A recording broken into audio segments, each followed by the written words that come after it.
नमस्कार, बहुत स्वागत है आप सभी का। आपके साथ में हूं ममता तिवारी। शुरुआत इस बुलेटिन की कर लेते हैं। बड़ी खबर आपको देंगे। सुप्रीम कोर्ट से हेमंत सोरेन को बड़ा झटका लगा है। सुप्रीम कोर्ट ने हाई कोर्ट जाने को कहा है। आपको पहले हाई कोर्ट जाना चाहिए, सुप्रीम कोर्ट ने कहा। ईडी के समन और गिरफ्तारी को दी थी चुनौती, सुप्रीम कोर्ट ने दखल देने से इनकार किया है।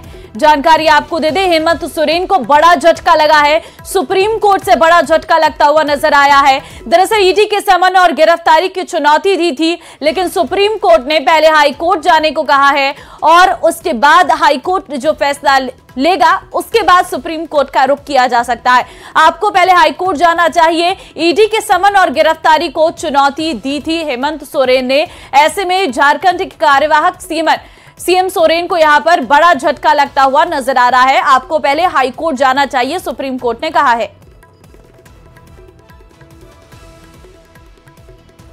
तो झारखंड में सियासी सस्पेंस खत्म हो गया है। राजभवन में 12:15 बजे शपथ ग्रहण समारोह। सीएम पद की शपथ लेंगे चंपई सोरेन, आलमगीर आलम और सत्यानंद भोक्ता भी लेंगे शपथ। 5 फरवरी को विधानसभा का विशेष सत्र संभव। 6 या 7 फरवरी को हो सकता है मंत्रिमंडल विस्तार। तो सियासी सस्पेंस खत्म हो गया है। राजभवन में 12:15 बजे शपथ ग्रहण समारोह रहने वाला है। नई सरकार का गठन। आपको बता दें कि झारखंड के सीएम पद की शपथ लेंगे चंपई सोरेन। झारखंड के सीएम पद की शपथ लेने जा रही हैं आज। उनके साथ 2 और लोग शपथ लेंगे, जिसमें आलमगीर आलम और सत्यानंद का नाम भी शामिल है। 5 फरवरी को विधानसभा का विशेष सत्र संभव। 6 या 7 फरवरी को हो सकता है मंत्रिमंडल विस्तार। तो ये बड़ा अपडेट आपको दे रही हैं।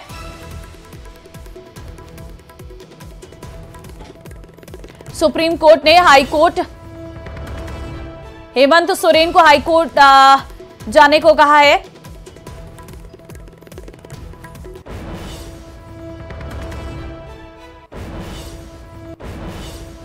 और करीब 20 महीने के इंतजार के बाद अब आज यूनिफॉर्म सिविल कोड का ड्राफ्ट उत्तराखंड सरकार को मिल जाएगा। थोड़ी ही देर में ड्राफ्टिंग कमेटी मुख्यमंत्री पुष्कर सिंह धामी से ड्राफ्ट सौंपेगी और करीब 2 लाख ऑनलाइन और ऑफलाइन सुझाव आए थे, जिसके बाद 30 से अधिक बैठक हुई। 20 महीने के इंतजार के बाद यह ड्राफ्ट सरकार को मिलने जा रहा है। कल इस ड्राफ्ट को कैबिनेट के सामने रखा जाएगा और उसके बाद 6 फरवरी को राज्य विधानसभा में यूसीसी बिल पेश किया जाएगा। विधानसभा में बीजेपी के पास बहुमत है और इसे पास कराने में भी कोई मुश्किल नहीं होगी। इसके बाद राज्यपाल के दस्तखत के बाद यह कानून बन जाएगा। लेकिन अगर ड्राफ्ट में किसी केंद्रीय कानून को प्रभावित करने वाले प्रावधान होंगे तो राज्यपाल यूसीसी ड्राफ्ट को राष्ट्रपति के पास भेज सकते हैं। तो फिलहाल ये जानकारी आपको दे रही है। देश भर की नजरें जो है टिकी हुई है यूसीसी के ड्राफ्ट पर और ऐसे में कमेटी थोड़ी देर में सीएम धामी को ड्राफ्ट जो है सौंप देगी। 20 महीने का इंतजार जो है वो खत्म होने जा रहा है। एक कमेटी गठित की गई थी, जिस कमेटी ने ऑनलाइन ऑफलाइन दोनों तरीके से सुझाव लिए और सुझाव के बाद इस ड्राफ्ट को तैयार किया गया है। सूत्र ये बता रहे हैं कि यूसीसी ड्राफ्ट में तमाम बड़ी चीजें हैं।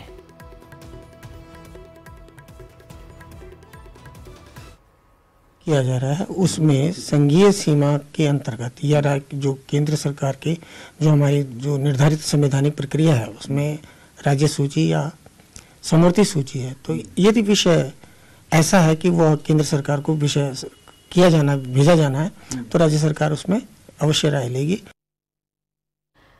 बढ़ते हैं आगे। ज्ञानवापी विवाद से जुड़ी बड़ी खबर देंगे। आज हाई कोर्ट में होगी सुनवाई। मुस्लिम पक्ष की अर्जी पर होगी सुनवाई। जिला कोर्ट के फैसले को दी है चुनौती। मुस्लिम पक्ष ने भी दाखिल की केवियट। बड़ी खबर आपको दे रहे हैं। आज हाई कोर्ट में सुनवाई होने जा रही है। ज्ञानवापी के तहखाने में पूजा का ये पूरा मामला है और सुप्रीम कोर्ट ने क्योंकि कहा है कि हाई कोर्ट पहले जाएं, तो ऐसे में आज जो है मुस्लिम पक्ष की अर्जी पर सुनवाई होने जा रही है। हिंदू पक्ष ने भी दाखिल की है केवियट। ज्ञानव्यापी के तहखाने में पूजा का यह मामला है। मुस्लिम पक्ष की जिला कोर्ट में याचिका 15 दिनों तक पूजा रोकने की अपील की। हाई कोर्ट में अर्जी से पहले जिला कोर्ट में याचिका डाली गई है। तो वाराणसी के ज्ञानवापी स्थित व्यास जी के तहखाने में पूजा की इजाजत दिए जाने के डिस्ट्रिक्ट कोर्ट के फैसले के खिलाफ अंजुमन इंतजामिया कमेटी ने आज वाराणसी बंद का भी ऐलान किया है।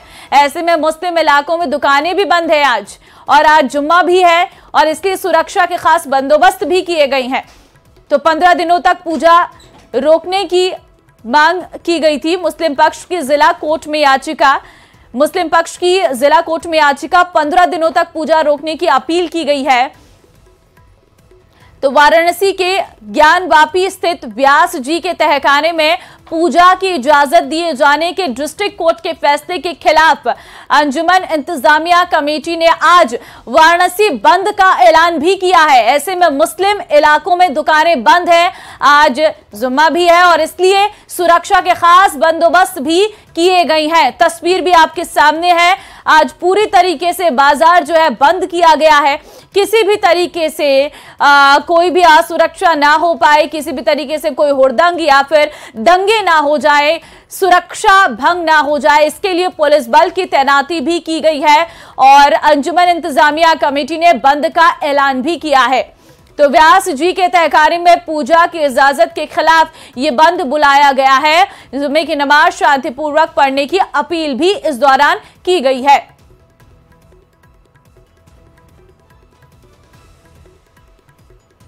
आगे बढ़ते हैं अनूपगढ़ के श्री विजयनगर से बड़ी खबर। होटल पर खाना खाने गए युवक से मारपीट, कार सवार बदमाशों ने फायर कर्मी से मारपीट किया। हमलावरों ने युवक की कार में भी तोड़फोड़ की है। श्री विजयनगर बस स्टैंड के पास होटल में मारपीट, पीड़ित के रिपोर्ट पर हमलावरों की तलाश जारी है। तो श्री विजयनगर में युवक से मारपीट का पूरा मामला, हमलावरों ने युवक की कार में तोड़फोड़ की है। अनूपगढ़ से बड़ी खबर आपको दे रहे हैं। होटल पर खाना खाने गए युवक से मारपीट का पूरा मामला सामने आया है। कार सवार बदमाशों ने फायर कर्मी से मारपीट की है, ये बड़ी खबर इस वक्त आपको दे रहे हैं। हमलावरों ने युवक की कार में भी तोड़फोड़ की है। और कोटा से बड़ी खबर, ऑनलाइन कोचिंग कर रहे छात्र ने आत्महत्या की है। 27 साल का छात्र कोटा में रहकर पढ़ाई कर रहा था, अपने ही कमरे में पंखे से लटक कर सुसाइड किया है। विज्ञान नगर थाना पुलिस मामले की जांच में जुटी है। यूपी का रहने वाला था मृतक छात्र। तो अपने ही कमरे में पंखे से लटक कर सुसाइड का मामला सामने आया है। ऑनलाइन क्लासेस ले रहा था ये छात्र और इस दौरान प्रेशर में या फिर कोई और कारण है, इसकी जांच की जा रही है। बताया जा रहा है कि यूपी का रहने वाला था मृतक छात्र। बीते एक हफ्ते में ये दूसरा मामला सामने आ गया है और इसी साल का ये तीसरा मामला निकलकर सामने आया है, जहां पर कोटा में एक और कोचिंग छात्र ने सुसाइड किया है। तो लगातार सुसाइड के मामले सामने आ रहे हैं। हालांकि इस पर अंकुश लगाने के लिए सरकार लगातार प्रयासरत भी है। प्रशासन लगातार बच्चों के साथ बातचीत करने के लिए एक कमेटी भी बना रहा है। तो ऐसे तमाम उपाय हैं, उन्हें भी तलाशा जा रहा है कि किस तरीके से छात्रों की आत्महत्या का ये जो ग्राफ बढ़ रहा है इसको कम किया जाए, क्योंकि कहीं ना कहीं पढ़ाई के प्रेशर के चलते मेंटली ये छात्र जो है परेशान नजर आते हैं और उसके बाद आत्महत्या जैसा बड़ा कदम उठाते हैं। 2 दिन पहले ही एक छात्रा ने भी सुसाइड किया था।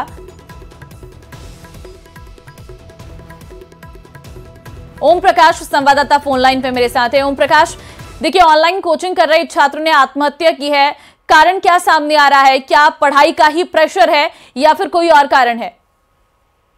देखिए, कारणों के बारे में फिलहाल पुलिस भी कुछ स्पष्ट नहीं कर पा रही है, क्योंकि फिलहाल कोई सुसाइड नोट बरामद नहीं हुआ। लेकिन कोचिंग स्टूडेंट सुसाइड के जितने भी मामले सामने आए हैं उनमें से ज्यादातर अनुमान कारण जो है पढ़ाई को तनाव को लेकर ही बताया जाता है, वही कारण ज्यादातर रहते हैं। हालांकि कोई कारण दूसरे निकल के सामने आ जाते हैं कभी कभार, लेकिन ज्यादातर मामले जो तनाव के रहते हैं पढ़ाई को लेकर, संभवत यही कारण भी इस छात्र में रहा होगा, क्योंकि ये छात्र लंबे समय से 2019 से कभी जेईई की, कभी बीटेक की या कभी कई अन्य अलग अलग परीक्षाओं की तैयारी में जुटा हुआ था। संभवत सफल नहीं हो पाने के चलते ही इन्होंने कहीं आत्महत्या करने का कदम तो नहीं उठाया। ये तमाम जो है सवाल, इनका जवाब फिलहाल पुलिस भी नहीं दे पा रही है, क्योंकि मृतक के परिजनों को सूचित करने के बाद उनको उनके कोटा पहुंचने के बाद उनसे भी जानकारी जुटाई जाएगी, आसपास के जो स्टूडेंट रह रहे हैं उनसे भी जानकारी जुटाई जा रही है। लेकिन बड़ा सवाल कि कोचिंग नगरी में कोचिंग स्टूडेंट सुसाइड के मामले लगातार बढ़ते जा रहे हैं। ज्यादातर जो मामले सामने आते हैं वो कम उम्र के 16 से 15 से 20 साल तक के ज्यादातर स्टूडेंट सुसाइड के मामले सामने आता है। लेकिन 27 वर्षीय जब छात्र सुसाइड करता है तो निश्चित रूप से कई और बड़े सवाल खड़े होते हैं कि आखिर क्या कारण रहा होगा, लंबे समय बाद में कोचिंग में सफल नहीं हो पाना ये कारण रहा होगा। फिलहाल विज्ञाननगर थाना पुलिस पूरे मामले की जांच कर रही है और जो छात्र है गोंडा जिले का, यूपी के गोंडा जिले का निवासी नूर मोहम्मद, इन्होंने अपने ही कमरे में फांसी का फंदा लगाकर मौत को गले लगा लिया था। अब बड़ा सवाल यह है कि जिस कमरे में इन्होंने फांसी का फंदा लगाया था, क्योंकि पीजी में ये रह रहा था, वहां एंटी हैंगिंग डिवाइस नहीं थी, क्योंकि पुलिस और प्रशासन द्वारा लगातार प्रयास किए जा रहे हैं कि तमाम जो छात्र जिन कमरे में रहते हैं वहां पंखे में एंटी हैंगिंग डिवाइस लगाई जानी चाहिए, ताकि वो सुसाइड नहीं कर पाते। सुसाइड का जरिया एक पंखा को नहीं बना सकते, क्योंकि पंखे से लटकने के बाद वो पंखा नीचे गिर जाएगा और सुसाइड करने के जो प्रयास है वो सफल नहीं हो पाएंगे। तो फिलहाल ये कहा जा सकता है कि पुलिस और प्रशासन द्वारा जो गाइडलाइन है उस गाइडलाइन की कहीं न कहीं जो पालना की जानी चाहिए वो पालना नहीं की जा रही है, और तमाम जो सुसाइड के रोकने के प्रयास और दावे हैं पुलिस और प्रशासन के, वो दावे नाकाम साबित हो रहे हैं और कोचिंग नगरी में स्टूडेंट सुसाइड के मामले लगातार बढ़ते जा रहे हैं। डरावना आंकड़ा कहा जा सकता है, जब 2023 में 28 से अधिक छात्र और छात्राएं मौत को गले लगा चुके थे। एक महीना भी पूरा नहीं हुआ, पिछले 10 दिनों में तीसरा ये मामला बताया जा सकता है। हालांकि कुछ जो स्कूली छात्र छात्राएं कहीं ना कहीं ये अपने आप में सोचने और समझने का विषय है कि आखिर ये आंकड़ा क्यों बढ़ रहा है। बहुत धन्यवाद आपका तमाम जानकारी देने के लिए। सोशल मीडिया अभिव्यक्ति की आजादी का कमाल का प्लेटफॉर्म बन गया है। आम से लेकर खास तक सभी इस पर अपनी राय स्वतंत्र रूप से रखते हैं, भड़ास भी निकालते हैं। लेकिन राजनीति के दो दिग्गज अब सोशल मीडिया पर एक दूसरे से तानाकशी करते हैं तो वो वायरल हो जाता है।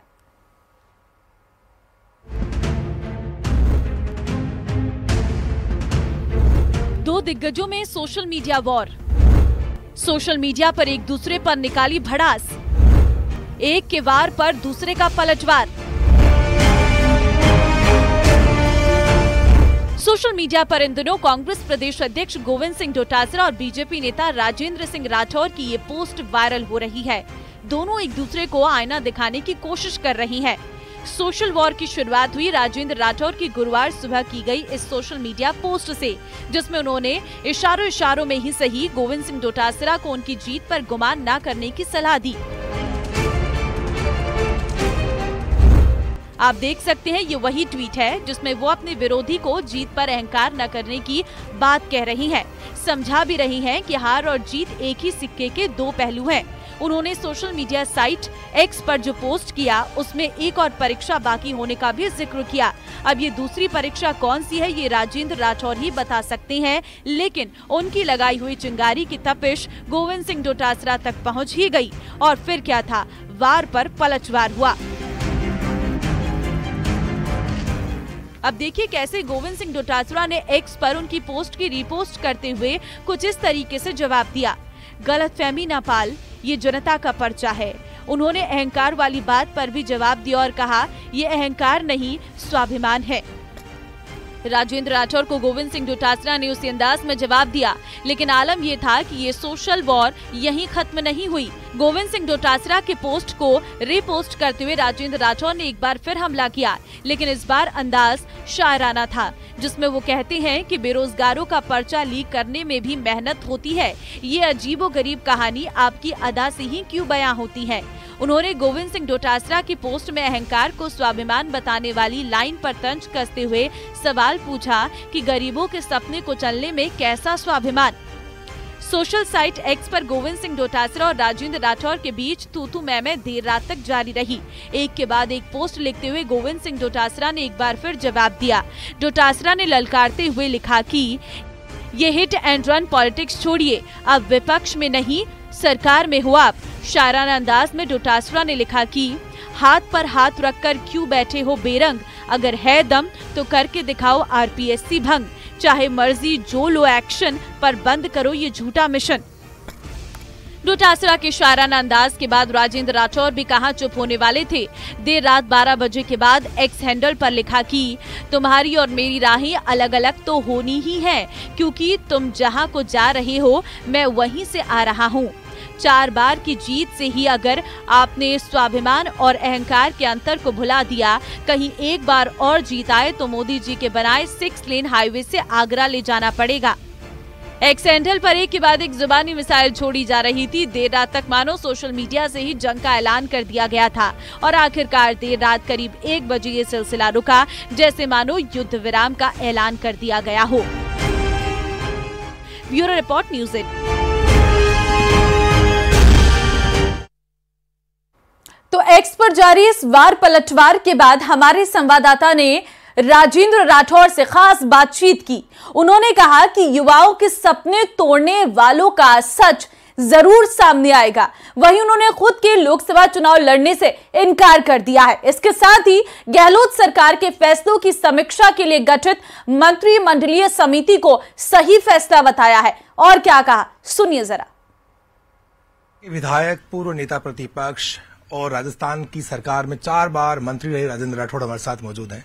राठौड़ साहब, कैसा महसूस करते हैं जब कोई नेता आपके ऊपर आरोप लगाता है? तो डोटासरा जी कल से आपके ऊपर आरोपों की बौछार कर रहे हैं। डोटासरा जी की आदत में शुमार है आरोप जो उन्होंने लगाए सोशल मीडिया पर, वो बातें चलती रही। पर मेरी व्यक्तिगत मान्यता है कि व्यक्तिगत आरोपों से प्रमाण हो तो जो मंच मिला है उसमें नोटिस देकर उनको विधानसभा में बोलना चाहिए। प्रमाण नहीं है तो जिम्मेवार पद पर बैठे उनको नहीं बोलना चाहिए। खैर, उनकी मर्जी, मुझे इस विवाद को आगे नहीं बढ़ाना।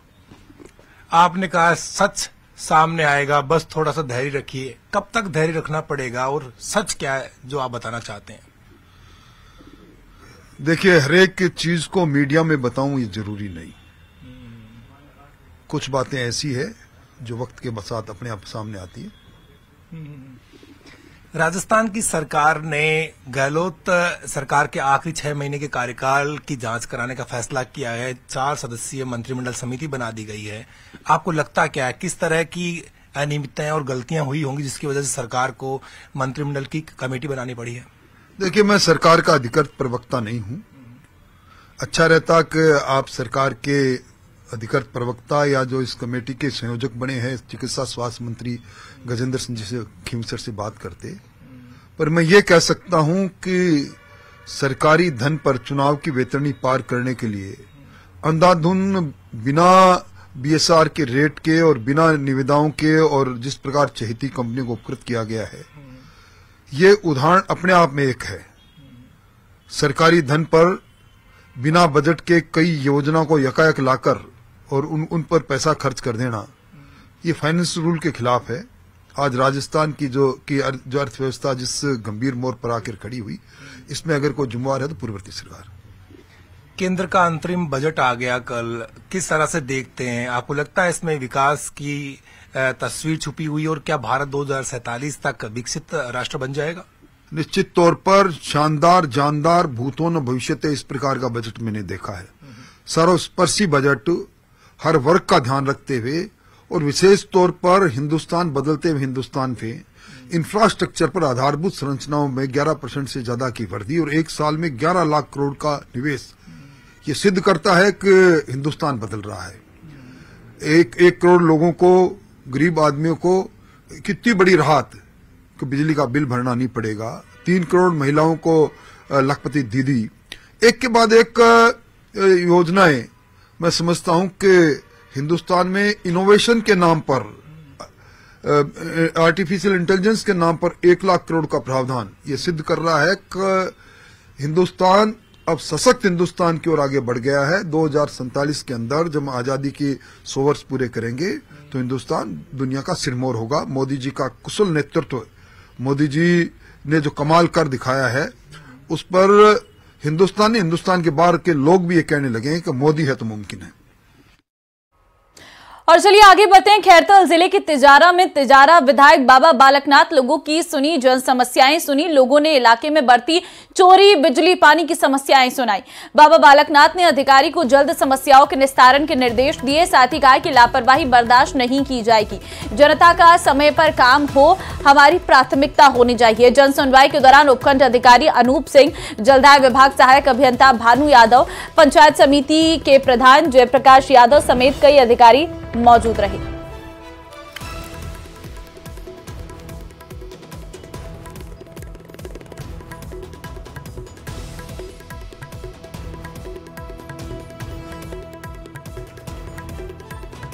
तो जन सुनवाई में अधिकारी मौजूद रहे। इस दौरान आपको बता दें कि अधिकारियों को जल्द समाधान के निर्देश दिए गए हैं। जन सुनवाई में समस्या का समाधान अधिकारियों को निर्देशित किया गया है। बढ़ती चोरी, बिजली, पानी की समस्या, लापरवाही बर्दाश्त नहीं की जाएगी।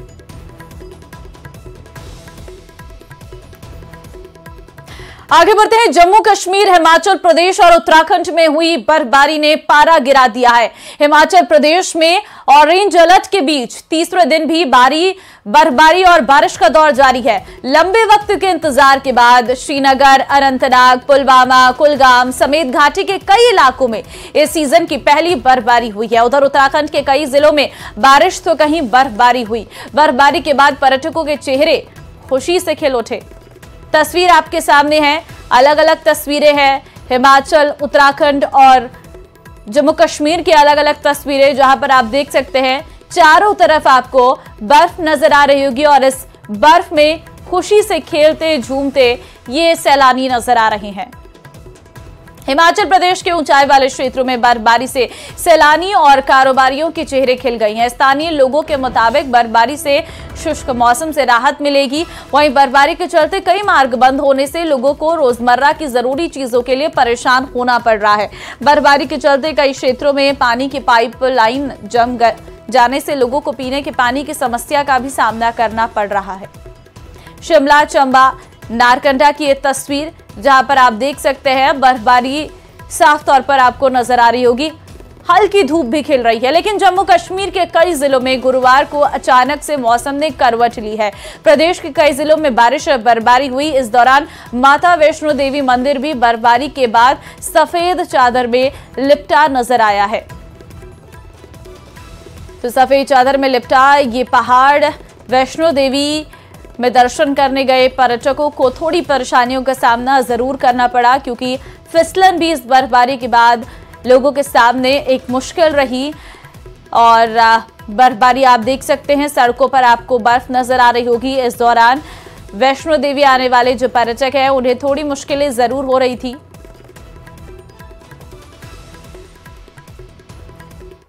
चलिए, बुलेटिन में फिलहाल के लिए बस इतना ही। बाकी अन्य खबरों के लिए बने रहिए हमारे साथ। नमस्कार।